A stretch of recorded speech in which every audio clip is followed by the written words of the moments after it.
Sup my dudes, Valkyrja. Today I want to talk to you guys about how seemingly the amount of money starrail is making, and I want to compare it and the popularity of Genshin. Can starrail overtake Genshin in popularity is going to be like the question for this video. I'm going to show you a bunch of graphs. I'm going to let you determine for yourselves because I have no definitive answer, but I'll give you my opinion more at the end. So here we have a Reddit post from Here's Your Chin. I'm pretty sure I'm butchering this name. But minutes after the banner's up, seeing whales wailed so hard, they broke the top-up system. So here they posted the English translated version of the post. Dear Trailblazers, the train group received feedback that some pioneers had problems and delays with recharge.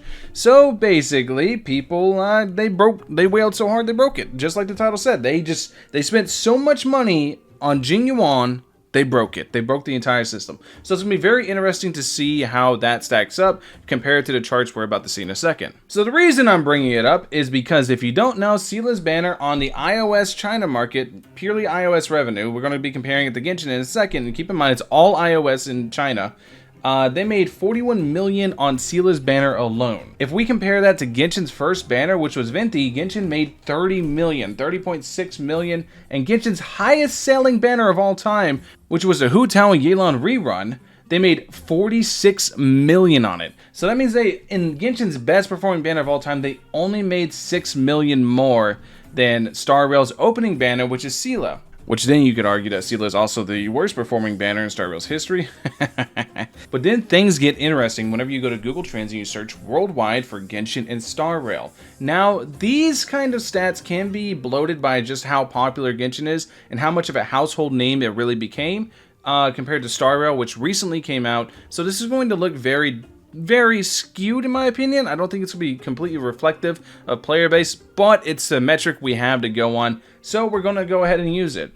So here you can see I have Genshin in blue, starrail in red. This is the past 30 days where starrail came out, released, and then just absolutely blew Genshin out of water. But then with Genshin's special program, you can see more interest came in Genshin over starrail, and starrail is going to go through what all games go through, which is a natural decline. Which, to put in perspective, in yellow here, I went ahead and added Tower of Fantasy.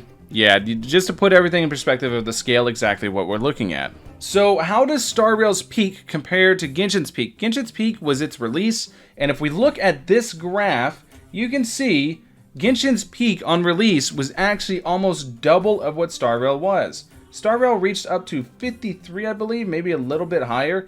53% of what Genshin achieved on drop. Now, there are other factors into why Genshin was so popular when it first came out, namely the good old sea disease that YouTube doesn't like when we say, but that was very rampant at the time, so a lot of people were locked inside, locked at home, and this was a free-to-play game that came out on console, came out on PC, came out on everything.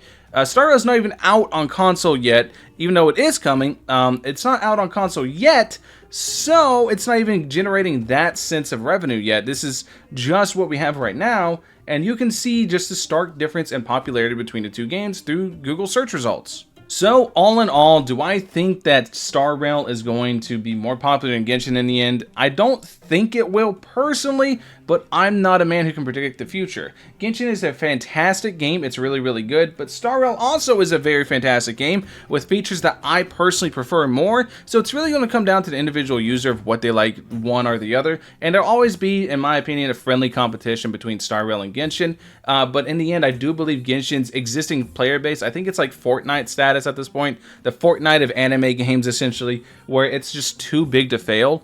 So I don't know if starrail is ever going to reach that level of height, because that is like the tippy top. If Hoyo manages to reach that point with 2 games, then they obviously have a very good formula for success that they can just rinse and repeat and just make amazing games one after another. Anyways, that's the video. Let me know your guys' thoughts in the comment section below. Do you think Genshin is more popular than starrail? Is starrail more popular than Genshin? And if you do you think that situation is ever going to flip? Let me know what you guys think in the comment section below. I'll catch you guys in the next one. Peace.